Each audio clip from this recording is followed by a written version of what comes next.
Thank you young man. Colonel ने मेरे शाने पर थपकी दी। आज से हम अच्छे दोस्त और दियानतदार पार्टनर हैं। अब जो दूसरी बात करने जा रहा हूँ वो शायद हजम न कर सको। क्या कोई होशमंद शख्स अपने दुश्मन के हाथ मजबूत कर सकता है? क्यों? है ना अजीब बात। लेकिन हम सिर्फ इन हाथों को पहचानते हैं जिनमें दौलत होती है, चाहे वो हाथ दुश्मन के ही क्यों न हो। मैं हमतन गोश हूँ सर, मैंने पुरतजस्सुस अंदाज में कहा। मैं तो पूरी बात सुनने से पहले ही हैरतों में डूबा हुआ महसूस कर रहा हूँ। मैं तो ये बात भी हजम नहीं कर पा रहा कि रॉ का आला ऑफिसर मुझ जैसे भगोड़े पर इस कदर मेहरबान है, दोस्ती का यकीन दिला रहा है। क्या ये अनहोनी बात नहीं सर? मैंने कहा। नहीं मिस्टर जहांगीर, कर्नल ने हाथ को नफ़ी में लहराया। तुम भी ट्रेंड कमांडो हो। क्या हमें सिखाया नहीं गया कि किसी बड़े मफाद पर छोटे छोटे बहुत से नुकसानात उठा लिए जाएं? मेरी दोस्ती भी एक बड़े फ़ायदे के लिए छोटे नुकसान को बखुशी बर्दाश्त करने वाली है। मेरी ये सच्चाई निगल लो दोस्त। मुझे यकीन है दर्द शिकम की शिकायत न करोगे। मेरे साथ आओ। मेरा ख्याल है कर्नल नारायण हमारे लिए कोई मसला नहीं बनेगा। बाहर निकलकर हम जीप में बैठे। चूंकि जीप एक सिख ड्राइवर चला रहा था, इसलिए कर्नल पिछली सीट पर खामोश रहा था। मेरी सोचों के सारे दरवाजे बंद हो गए थे।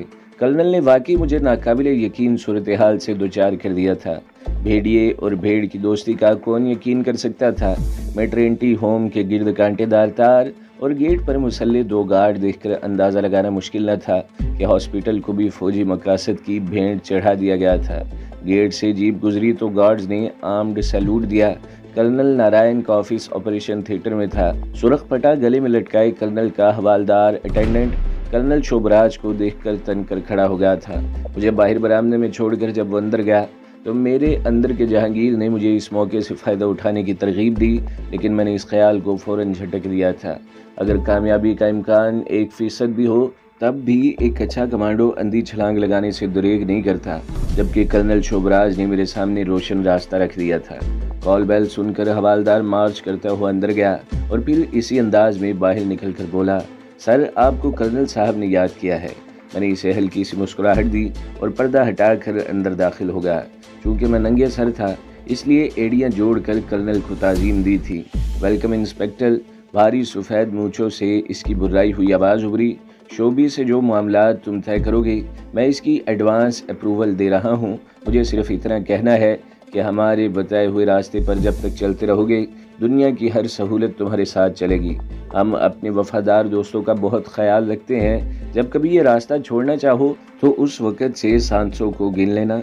हम फासले के मुताबिक ही सांसों की मोहलत दिया करते हैं, कर्नल ने कहा। मैंने ज़िंदगी में सिर्फ एक हमाकत की है सर, मैंने मजबूत लहजे में कहा। इस पहली और आखिरी हमाकत की तलाफ़ी करने आया हूँ। एक बात मेरी याद रखना mister Jahangir. Colonel Narayan cigar का डब्बा उठाते हुए बोला, जज्बाती फैसला और जवानी में इंतकामी कार्रवाई दोनों ख़तरनाक होते हैं। तुम्हें फ्री हैंड रखा जाएगा, लेकिन मैं चाहूँगा तुम पहले अपने कदम जमाओ, फिर हदफ पर फायर करो, कर्नल ने कहा। कर्नल शोभराज ने कुर्सी से उठकर अपने फुल कर्नल को सैल्यूट किया तो मैंने एक तरफ हटकर इसे रास्ता दे दिया। जब वो दरवाजे से निकल गया तो मैंने कर्नल नारायण को अलविदाई सलाम किया और एड़ियों पर घूमकर बरामदे में गया। कर्नल शोभी जीप के पास जाकर सिगरेट सुलगाने लगा तो एक सेकंड लेफ्टिनेंट ने सैल्यूट मारकर इससे कोई बात की। दर्शन सिंह, कर्नल ने सिख ड्राइवर को मुखातिब किया, साहब को वापस मेरे कमरे में ले जाओ। हाँ इंस्पेक्टर, तुम शाम तक आराम करो, मैं मुलाजिम को टेलीफोन पर हिदायत दे दूंगा। मुझे ऑफिस में कुछ काम करना पड़ेगा, कर्नल ने कहा। मेरे भी कुछ अधूरे मामलात हैं सर, मैंने अंग्रेज़ी में कहा। जो मान और इज़्ज़त आपने दी है, इसके भरोसे पर मैं शाम तक परमिशन स्लिप और जीप साथ रखना चाहता हूँ। कुछ इशारे जो मैं समझ सका हूँ। मुस्तकबिल के लिए यहाँ मजबूत और काबिल एतमाद राब्तों की ज़रूरत होगी। आपकी इजाज़त के साथ फ़िलहाल मैं डबल गेम खेलना चाहूँगा, मैंने कहा। कर्नल शोभराज ने लहजा भर कुछ सोचा और फिर मुझे साथ लेकर अपने ऑफिस में गया। वहाँ वही नॉर्मल लेफ्टिनेंट लड़का वायरलेस सेट पर झुका रहा था। Carry on boy. लेफ्टिनेंट को चौंकते देखकर कर्नल ने इसे हाथ का इशारा दिया। मेरी आंखें तो कर्नल पर थी, मगर समाती तवज्जो लेफ्टिनेंट की जानिब थी। वो किसी को क्रैकडाउन ख़त्म करने का हुक्म पास कर रहा था। ये लो परमिशन कार्ड। कर्नल शोभी ने हाथी के मोनोग्राम वाला कार्ड मेरी तरफ बढ़ा दिया। तुम किसी की भी नाक में घुस सकते हो, इसने खुशदिली के मुजाहरे के लिए कहका लगाया। एनीथिंग मोर, कर्नल ने कहा। एक long range transmitter with frequency sir. मेरी दरख्वास्त पर इसने टेलीफोन सेट पर इंटरनल नंबर डायल किया। जब कोई राब्ते पर आया तो कर्नल ने इसे GS3 ट्रांसमीटर इशू करने का हुक्म दिया। एमुनेशन स्टोर शायद दूर था। मुझे इंतज़ार में कर्नल की बातें और एक कप चाय पीना पड़ा था। मैंने जब कार ड्राइवर को दिखाया तो इसने फौरन जीप की चाबी और डॉक्यूमेंट्स हवाले कर दिए थे। कार्ड वाकई जादू असर था। ड्राइवर भी इसकी झलक देखकर महसूर हो जाते थे। जिस तरह पुराने वक्तों के बादशाहों की अंगूठियों के सामने कोई दरवाज़ा बंद नहीं रह सकता था। 1 घंटे की तलाश के बाद मुझे कर्नल अशोक की यूनिट मिली थी। वो बारामूला रोड पर शहर से तकरीबन 10 किलोमीटर दूर 2 पहाड़ियों के दरमियान फॉरेस्ट डिपार्टमेंट के रेस्ट हाउस में कैंप था। इमारत में ऑफिस और कर्नल अशोक की फैमिली थी और 50 गज के फासले पर चारों तरफ का इलाका खैमों का था। गार्ड ने मुझे फौरन second in command major Joshi तक पहुंचा दिया। जब वो बोला तो मैंने इसे आवाज़ से पहचान लिया। ये वही था जो गुलाम अली नून को वहां से ले आया था। हमारी इतला के मुताबिक कर्नल अशोक कुमार लापता है। मैंने कुर्सी पर बैठते ही तहुकमाना लहजे में कहा, यह कार्रवाई यकीनन दहशतगर्दों की है। अगर कर्नल को जिंदा रखा गया है तो इसमें शक नहीं कि वो लोग तबादले में अपना कोई बड़ा लीडर तलब करेंगे। आप जो शख्स वहाँ से लाए हैं वो कर्नल अशोक का बाप है। क्या मैं पूछ सकता हूँ एक आला ऑफिसर के बाप को आप क्यों लाए हैं? इसलिए मेजर जोशी के चेहरे पर तंज़िया मुस्कुराहट खेल रही थी। वो कर्नल का बाप नहीं है। ओ वाकई? मैंने चौंक कर पूछा। मेरे लिए ये खबर बड़ी खुशगवार है। क्या इसे यहाँ लाया जा सकता है ऑफिसर? मैंने कहा। हाँ लेकिन सुनो ऑफिसर, मैं झुककर राजदाराना अंदाज में बोला। कर्नल अशोक का ख़ानदान दहशतगर्दों की कैद में है और सिर्फ यही शख्स जानता है कि वो कहाँ है। हम इसे माजरत करेंगे और आज़ाद कर देंगे। क्या आप मेरी बात समझ रहे हैं? मैंने कहा। हाँ। मेजर जोशी ने सर को इस्बाती जुम्बश दी। वो किसी न किसी तरह अपने लोगों से राब्ता कायम करेगा और इस तरह हम कर्नल के ख़ानदान तक पहुँच जाएंगे। मुझे अपनी आर्म्ड फोर्स के ऑफिसर्स की जहानत पर फ़ख्र करना चाहिए, मैंने तारीफ़ी लहजे में कहा। मेरे आदमी साया बन जाएंगे इसका। गुलाम अली को कहीं करीब ही रखा गया था। जब इसे 4 फौजियों की निगरानी में लाया गया तो मैं इसे पहचान न सका। इसका मेकअप खुरच दिया गया था और इसके असल चेहरे पर तशद्दुद के नीले और सुर्ख निशानात थे। इसने यकीनन मुझे पहचान लिया था क्योंकि मैं अपनी असल शक्ल में था। इसकी हालत देखकर मुझे दुख हुआ था। बड़े साहब, मैंने नरम आवाज़ में कहा, हमारे साहब को गलतफहमी हुई है। हमारा मकसद आप बुजुर्गों को परेशान करना नहीं है। हम वादी में अमन और मोहब्बत की फ़िज़ा कायम करना चाहते हैं। हमारे नज़दीक वादी के तमाम लोग मोहतरम हैं। क्या आप खुद अपने घर तक चले जाएंगे? मैंने कहा। नहीं, गुलाम अली ने कहा, मैं चल नहीं सकता। ये रख लें। मैंने कुछ नोट गुलाम अली के खून आलूद हाथ में दिए। शहर तक मैं पहुँचा दूँगा, आगे आप किराए की सवारी कर लीजिएगा। मैं इनको घर तक पहुँचा दूँगा, मेजर जोशी ने कहा। तो मैंने इसे आंख से इशारा किया कि इसे जाने दो। मेजर जोशी का इस्तराब इसके चेहरे पर लहरें मारता रहा था और मैं गुलाम अली को लेकर वहां से निकल गया था। मेरी निगाहों से मेजर जोशी का वो शिकारी कुत्ता पोशीदा न रहा जो मोटरसाइकिल पर पीछे लगाया गया था। बच्चे तो खैरियत से है ना? बाहर आते ही गुलाम अली ने पूछा। हाँ बिल्कुल महफूज है, मैंने जवाब दिया। लेकिन अब आप वहाँ तक नहीं जा सकेंगे। एक शख्स ताक़ुब में है। क्या आप अपनी हिफाजत कर लेंगे? मैंने कहा। किसी गुंजान मोहल्ले की गली में उतार देना, गुलाम अली ने कहा। किसी मुसलमान घराने में पनाह मिल जाएगी। जो ही मोटरसाइकिल सवार जीप को ओवरटेक करने के लिए साइड में आया, मैंने चारों तरफ का जायज़ा लिया। अगर मुझे थोड़ी सी वीरान जगह मिल जाती तो मैं इसे ठिकाने लगा देता, लेकिन क्रैकडाउन और कर्फ्यू की नरमी ने इंसानों को बाहर उगल दिया था। सारी सड़कें मसरूफ़ थीं। मैंने स्पीड बढ़ाई और एक अंधे मोड़ पर गुलाम अली को ड्रॉप कर दिया। सामने 2 गलियाँ थीं। गुलाम अली ज़ख्मी होने के बावजूद दौड़ता हुआ एक गली में दाखिल हो गया। फिर मैं मोटरसाइकिल वाली को सड़कों पर दौड़ाता रहा। जब एक दुकान के सामने मैंने जीप रोकी और बिला ज़रूरत सिगरेट ख़रीदने गया तो मैंने इसे खाली जीप देखकर बौखलाहट में वापस मुड़ते देख लिया था। ये ख़तरनाक कदम था। फिर जोशी किसी भी वक्त कार्ड की रोशनी में कर्नल शोभी तक रसाई हासिल कर सकता था और अगर मुझसे जवाब तलब किया जाता तो मैं इनको मुतमईन नहीं कर सकता था। बात कर्नल अशोक और इसके साथियों से मधूक और इसके घर वालों की गुमशुदगी तक जा सकती थी। इसके बावजूद मैंने रिस्क लेकर गुलाम अली नून को रिहाई दिलाई थी और मैं ख़तरात को अगर एक पलेड़े में रखता तो भी कामयाबी का पलड़ा भारी रहता।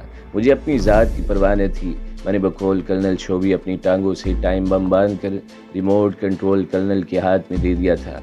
ایک سچے اور فعال حریت پسند کی موت سے جدوجہد کو جو نقصان ہوتا وہ میری گرفتاری یا موت سے کہیں زیادہ تھا۔ اگلے 3 دن میں بالکل لابارش رہا تھا۔ کرنل شوبی اچانک جنرل ہیڈ کوارٹر کے لیے فلائی کر گیا تھا۔ میری خدمت کے لیے اس کا ملازم ہر وقت علادین کے جن کی طرح قریب رہتا تھا، نہ کسی دوسرے کو حکم دیا تھا، اس لیے مجھ سے جیپ واپس نہیں لی گئی تھی اور نہ ہی مجھ پر کوئی پابندی عائد کی گئی تھی۔ رات 8 بجے کھانا کھاتے ہی میں جیپ لے کر نکل گیا۔ جب شہر سے باہر نکلا تو پولیس اور سیکورٹی فورسز کی مشترکہ ناکہ بندی پر مجھے رکنا پڑا۔ جیپ کے دائیں صوبے دار اور بائیں ایک انسپیکٹر آیا تھا۔ جیپ آرمی کی تھی اور میں سادہ لباس میں تھا۔ جہانگیر تم؟ انسپیکٹر مدن لال مجھے دیکھتے ہی چیخا تھا۔ تم تو آئیڈینٹی پولیس؟ صوبے دار نے انسپیکٹر کی بات دبا دی۔ میں نے مسکرا کر جیب سے کارڈ نکال کر صوبے دار کے ہاتھ میں رکھ دیا۔ Thank you sir. اس نے کارڈ واپس دیا اور 2 قدم پیچھے ہٹ کر کھٹ سے سیلوٹ دیا۔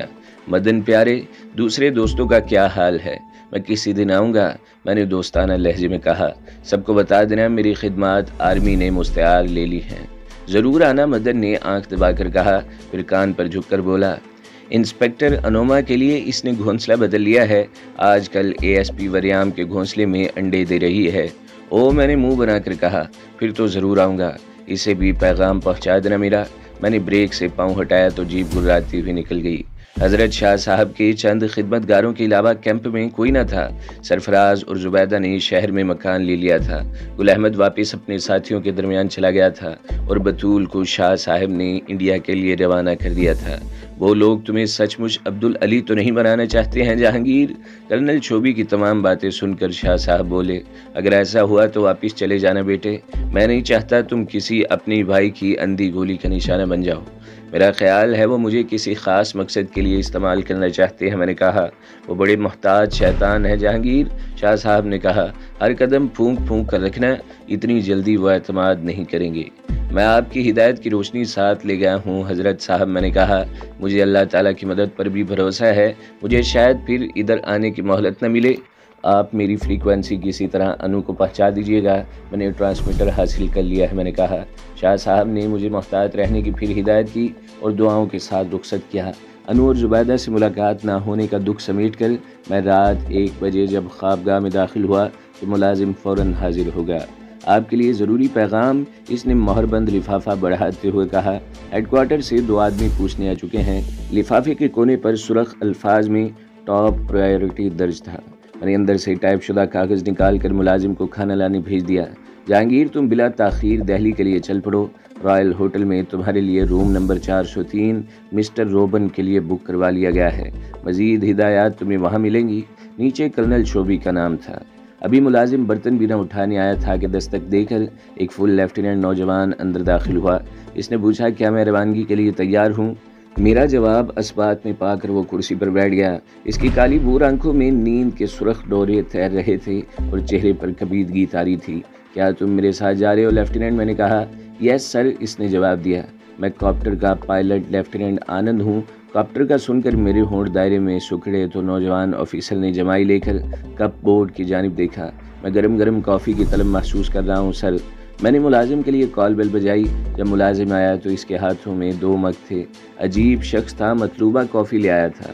جب ہیلی کاپٹر فضا میں بلند ہو رہا تھا تو دائیں جانب دور میں نے آگ کے رقص کرتے شعلے دیکھے اور دل دکھ سا گیا۔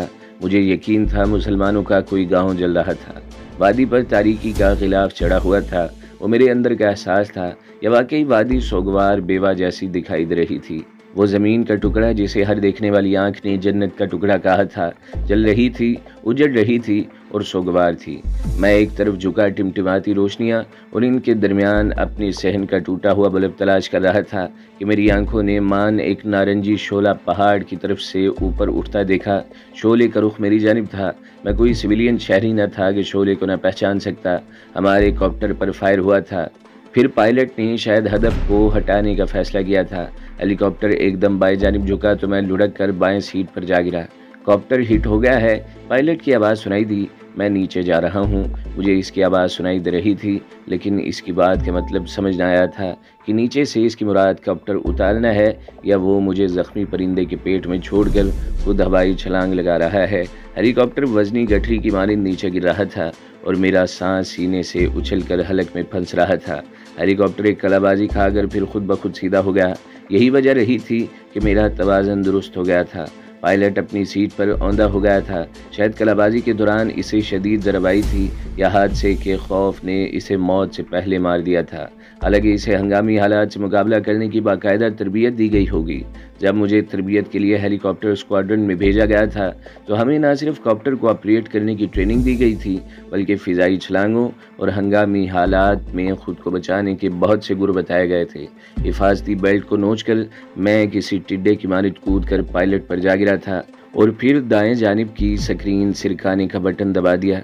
नीचे झुककर देखा, रात के बावजूद झील के पानी में रोशन आसमानों का तारों भरा अक्स दिखाई दे रहा था। मैं झुका फासले का अंदाज़ा लगा रहा था। जब मेरे अंदाजे ने मुझे फ़िज़ा में धकेल लिया तो मैंने फ़िज़ा में हाथ पांव फैलाकर 3 करवटें या खलाबाजियाँ लीं ताकि ऊपर से आते कॉप्टर की ज़्यादा से दूर निकल सकूं। कशिश सकल के असूल के तहत वज़नी जिस्म को तेज़ रफ्तारी से नीचे जाना था। कॉप्टर मुझसे कई 100 गुना भारी था। अभी मैं फ़िज़ा में ही अपने बिगड़े तवाज़ुन को संभालने में मसरूफ़ था कि हेलीकॉप्टर पुरशोर धमाके के साथ पानी में गिरा।